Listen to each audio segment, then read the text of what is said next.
শক্তির আরাধনায় মেতেছে রাজ্যবাসী। বিশেষ পুজোর আয়োজন তারাপীঠে। জবা, নীলকণ্ঠ ও পদ্মের মালায় সাজিয়ে তোলা হয় মা তারাকে। মঙ্গল আরতি দিয়ে শুরু হয় পুজো। পাশাপাশি রয়েছে বিশেষ ভোগের ব্যবস্থাও। তার মধ্যে রয়েছে পোলাও, সাদা ভাত, 5 রকম ভাজা, 5 মিশালি তরকারি, মাছ, পায়েস সহ অন্যান্য সামগ্রী। সিদ্ধপীঠে পুজো দিতে ঢল নামে ভক্তদের। অপ্রীতিকর ঘটনা এড়াতে সিসিটিভি ক্যামেরায় মুড়ে ফেলা হয় মন্দির চত্বর।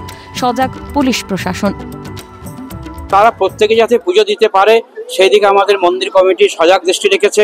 স্থানীয় পুলিশ প্রশাসন এবং স্বেচ্ছাসেবী তারা সজাগ আছে। গোটা মন্দির আমরা সিসি ক্যামেরায় মুড়ে ফেলেছি।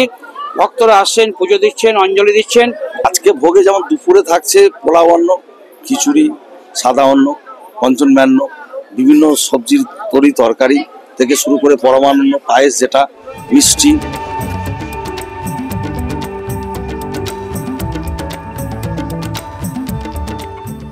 একান্ন সতীপীঠের অন্যতম বীরভূমের কঙ্কালীতলায় বিশেষ পুজোর আয়োজন।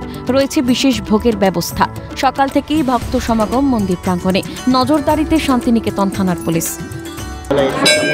খুব ভালো লাগছে, মাকে দেখে ভীষণ ভালো লাগছে। ভোগ বিতরণ হবে। আজকের দিনে বিশেষ মাহাত্ম্য হচ্ছে মা এখানে বিরাজিতা হন। বিশ্বম্ভর মূর্তিতে মানুষের চোখে দেখা সম্ভব নয়। এই মাটিতে কান পারলে বোঝা যায় গুরু গম্ভীর একটা আওয়াজ। এর থেকে বোঝা যায় যে মা চারিদিকে বিরাজ করছেন।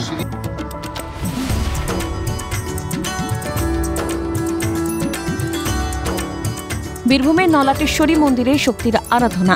মঙ্গল আরতি দিয়ে শুরু হয় পুজো। ভক্তের ঢল নামে নলাটেশ্বরী মন্দিরে। মনস্কামনা পূর্ণ হওয়ার আশায় দিলেন পুজো। ভোলানাথ চক্রবর্তী ও অমরনাথ দত্তের রিপোর্ট, ক্যালকাটা নিউজ।